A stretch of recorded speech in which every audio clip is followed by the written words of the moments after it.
Pemirsa, kali ini kita akan coba berbincang-bincang dengan salah seorang mantan wartawan harian Semangat, atau yang saat ini bisa juga kita sebut dengan salah seorang wartawan senior di Sumatera Barat, yakni Bapak Yuli Nur Sadar.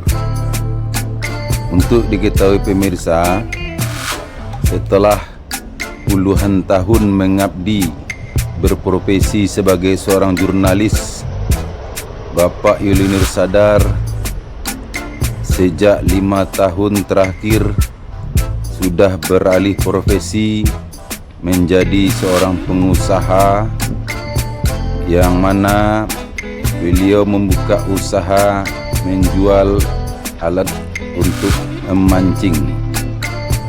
Seperti terlihat saudara, Bapak Yuli Nur Sadar membuka usaha pancing di Jalan Raya Belimbing, Kelurahan Kuranji, Kecamatan Kuranji, Kota Padang. Mari sama-sama kita lihat saudara, apa saja peralatan pancing yang dijual atau yang disediakan oleh Bapak Yuli Nur Sadar di kedai atau toko yang dia punya saat ini.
Ya, inilah saudara, seperti yang terlihat berbagai macam alat pancing dan kebutuhan bagi para mania yang suka hobi memancing bisa mendapatkan fasilitas untuk melepaskan hobinya memancing ikan di warung sederhana milik Bapak Yuli Nur Sadar ini.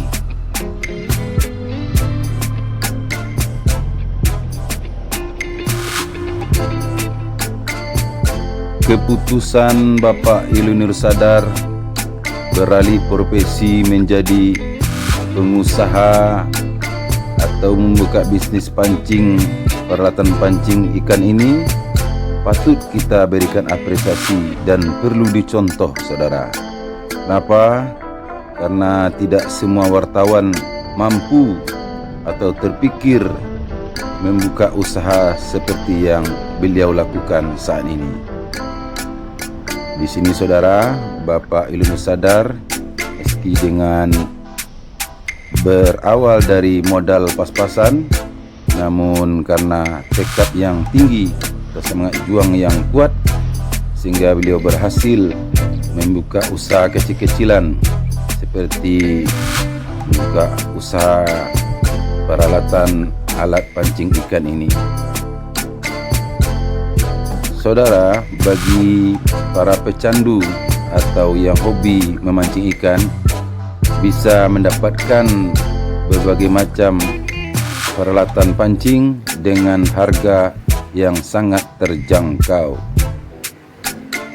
Terlihat saudara, ini joran atau alat pancing ikan dan berbagai macam kebutuhan lainnya.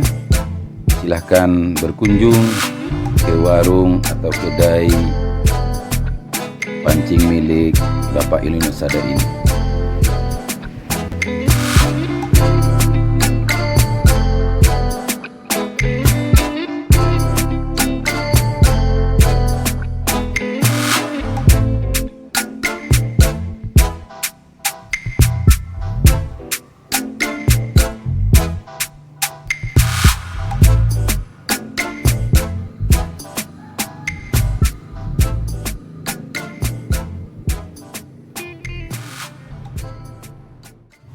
Assalamualaikum warahmatullahi wabarakatuh. Pemirsa, kali ini kita akan coba berbincang-bincang dengan salah seorang mantan wartawan atau bisa juga disebut wartawan senior di Sumatera Barat, khususnya di Kota Padang, yaitu kakanda kita atau Buddha kita, Yuli Nur Sadar. Bagaimana kisahnya saudara? Mari kita ikuti perbincangan dengan beliau. Assalamualaikum warahmatullahi wabarakatuh. Saya nama Yuli Nur Sadar, beralamat di Jalan Sarak 3 nomor 259 Perumnas Limbing. Saya punya satu istri, 2 anak. Alhamdulillah kedua-duanya sekarang sudah mempunyai istri dan telah mempunyai suami, sudah mempunyai cucu 2. Bisa dan ceritakan pengalaman jadi wartawan sejak tahun berapa? Saya sebetulnya dasar saya itu bukan seorang pengusaha seperti ini. Dulunya saya adalah seorang wartawan yang berkecimpung di dunia jurnalistik yang dimulai tahun 1984. Berapa saya jadi wartawan ketika itu? Saya sering membaca koran dan saya melihat ada kode-kode nama orang seperti almarhum Saiful Bari. Kemudian ada namanya Zatako di Aluan. Lalu saya berpikir, orang-orang itu bisa, kenapa saya tidak bisa? Saya ingin dikenal orang, ingin nama saya juga dikenal orang. Satu ketika ada pendaftaran pers FKPPI. Kebetulan saya juga salah seorang anggota FKPPI karena orang tua saya adalah Purnawirawan ABRI. Nah, ketika saya ikut pendaftaran pers tahun bulan Februari 1984, ketika itu digelar oleh FKPPI bekerjasama dengan PWI Sumbar.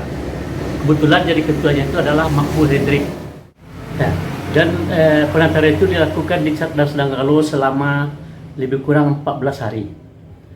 Kebetulan saya punya bakat tentang menulis, saya ikut pendaftaran. Dalam pendaftaran itu kami ada sekitar 67 orang. Dalam praktek saya dikirim ke 3 surat kabar untuk betul-betul praktek ke Haluan, Singgalang, dan Semangat. Habis pendaftaran, saya tetap mencoba menghubungi Makmur Hendrik untuk tukar pikiran tentang cara-cara membuat berita. Pada suatu hari ada kejuaraan di seberang Padang, kejuaraan voli. Di situlah mulai saya berangkat. Saya bikin sebuah berita, lalu turun berita saya itu satu baris panjang. Tahun Februari 84 itu bukan main besar hati saya. Saya ambil koran, saya beli satu di depan balai kota, saya bawa pulang. Saya bilang sama ayah saya, ada ibu saya berhasil jadi wartawan ketika itu. Bukan main bangga diri saya. Kenapa? Ketika itu wartawan memang langka, apalagi wartawan olahraga. Langka sekali karena surat kabar ketika itu cuma 3. Haluan, Singgalang, Semangat. Saya diantarkan oleh Makmur Hendrik untuk ke Semangat. Nah, saya coba menulis itu. Setelah satu kali keluar berita, kemudian saya ambil lagi berita-berita lain. Satu ketika masih di tahun 1984 itu, saya coba mengambil sebuah berita IMAPA, Ikatan Mahasiswa Padang menggelar kejuaraan basket di Lapang Ganting. Di situ saya ketemu sama Saiful Bari, almarhum Saiful Bari, dan saya tanya ketika itu, udah Saiful Bari? Dia menjawab, ya. Kamu siapa?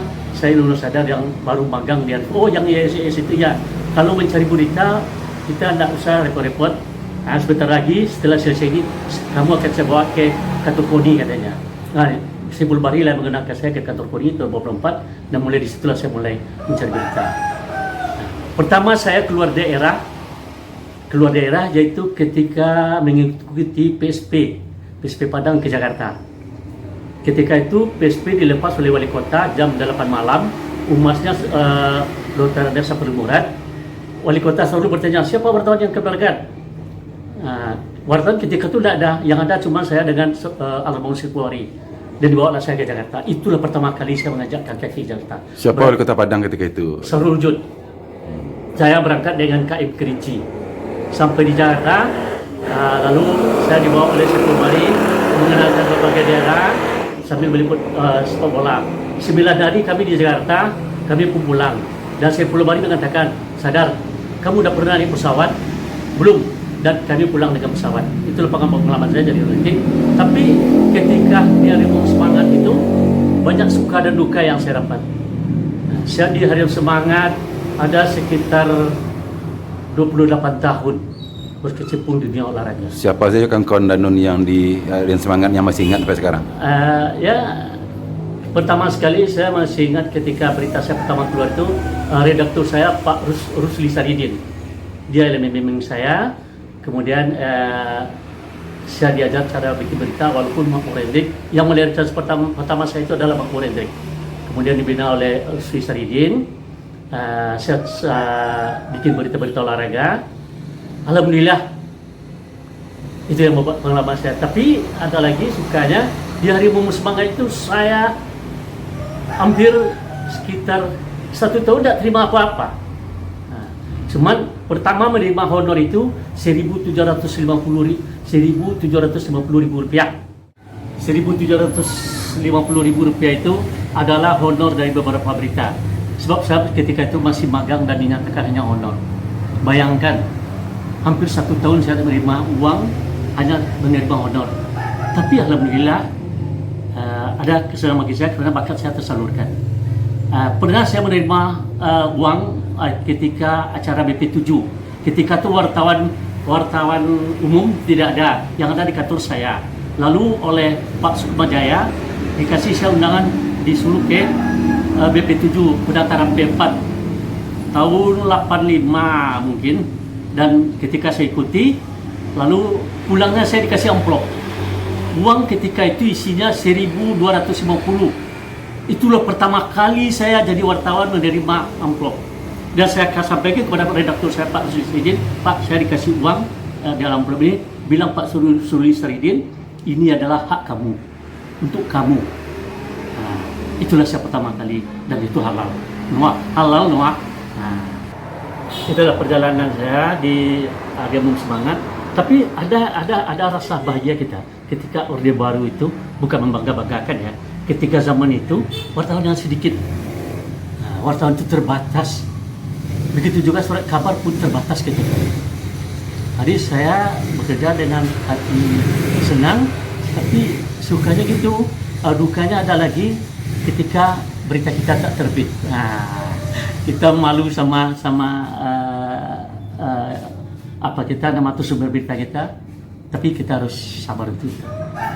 Saya berkecimpung olahraga sekian lama, lalu berbagai daerah saya kunjungi. Saya pernah meliput PON, pernah 4-wheel, berbagai macam kegiatan lah. Yang saya dengan Hari Bumi Semangat saya bisa mengelilingi Indonesia. Itulah. Kemudian di era reformasi beda lagi. Ketika kebebasan pers, orang-orang mulai bikin banyak surat kabar.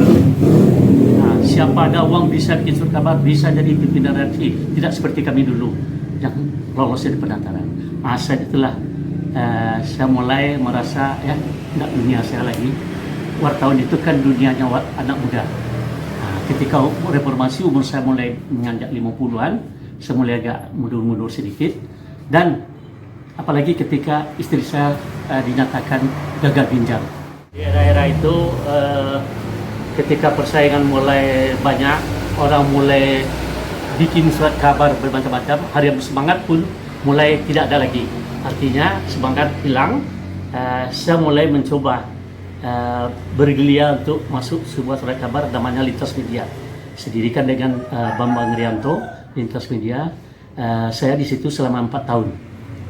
Karena tidak sesuai lego komitmen, saya pun mundur. Lalu saya ikut namanya Tabloid Identitas bersama Almarhum Invite. Setelah itu saya melalui mana akhirnya timbul niat saya membuat sebuah surat kabar sendiri yang namanya Berita Sumbar. Saya berangkat dari Berita Sumbar, saya mulai mendirikan sebuah surat kabar Berita Sumbar. Alhamdulillah sempat hidup selama 4 tahun. Kemudian karena persaingan makin ketat, saya rasa usia saya juga tidak muda lagi, sebab seperti yang disampaikan oleh Dahlan Iskan, dunia jurnalistik itu adalah dunia anak muda. Jadi yang jadi wartawan itu adalah anak-anak muda yang lincah. Saya mulai menarik diri, merasa sudah agak tua. Namun saya tetap berkecimpung dengan sahabat-sahabat seperti Novi Sastra yang dia merupakan redaktur saya. Saya juga tetap bersahabat dengan rekan lain seperti adanya Khairul Zasmi, Yusuf Basri Basar, Yos Rizal. di Yos Rizal, Tun Hatiar, dan pokoknya semua sahabat-sahabatnya sampai sekarang saya tetap menjalin hubungan yang baik. Mundur saya jadi dulu di dunia jurnalistik itu ketika istri saya dinyatakan gagal ginjal, saya terpaksa menjaga beliau habis-habisan. Nah, kemudian Tahun berapa tuh Donan? itu 5 tahun yang lalu, 2015. tahun 2015. Tahun 2017, setelah 2 tahun vakum, anak saya Fitra Novel yang tua mengajak saya untuk berusaha buat toko alat-alat pancing dan makanan burung, kucing dan lain-lain itu. Saya pun menerima. Lalu saya bekerja sama dengan anak, kemudian saya coba mengontak usaha ini, dan alhamdulillah sekarang udah jalan 2,5 tahun, hasilnya lumayan lah. Jadi saya berharap gini, bagi adik-adik saya wartawan yang mendengarkan saya ini, Kisah saya ini. kisah saya ini, sebelum berhenti jadi wartawan, simpan dulu uang, menabung kita. Kita wartawan itu adalah swasta, sakit senang pasti bertemu. Siapkan diri jadi pengusaha. Pengusaha itu enak. Saya mencoba baru 3 tahun menjadi pengusaha itu enak. Berusaha sendiri itu enak, luar biasa enak. Kita jadi raja sendiri, kita punya uang sendiri, kita punya uang teman. Saya harap adik-adik yang masih wartawan kumpulkan uang, jadilah pengusaha nanti. Jadi ketika dulu saya itu sering menerima saja dari orang. Saya tidak dusta, saya tidak munafik. Saya bukan orang moralis. Tapi yang saya dapat itu ketika itu secara baik-baik. Ketika ada acara, saya dikasih uang orang. Itu namanya menerima. Begitu juga ilmu. Banyak ilmu saya terima ketika saya jadi wartawan muda. Saatnya sekarang saya memberi. Kalau tidak bisa dengan materi, dengan pengalaman saya berikan kepada yang muda-muda. Nah, itu artinya saya memberi. Kalau tidak bisa dengan uang, tapi alhamdulillah saya akan mencoba untuk memberi. Apakah itu ilmu yang saya berikan ataupun berbentuk nanti semampu saya. Nah, itu namanya yang sebut tadi itu saatnya memberi dan saatnya kita menerima. Dulu saya menerima, sekarang saya harus memberi. Pemirsa, itulah tadi bincang-bincang singkat kita dengan salah seorang wartawan senior Sumatera Barat yang cukup banyak pengalaman di dunia pers hingga akhirnya memutuskan memilih ke dunia pengusaha atau dunia bisnis. Semoga ada manfaatnya bagi kita bersama. Jangan lupa saudara, subscribe terus YouTube saya, Nofrianto, dan sampai jumpa di episode berikutnya. Wassalamualaikum warahmatullahi wabarakatuh.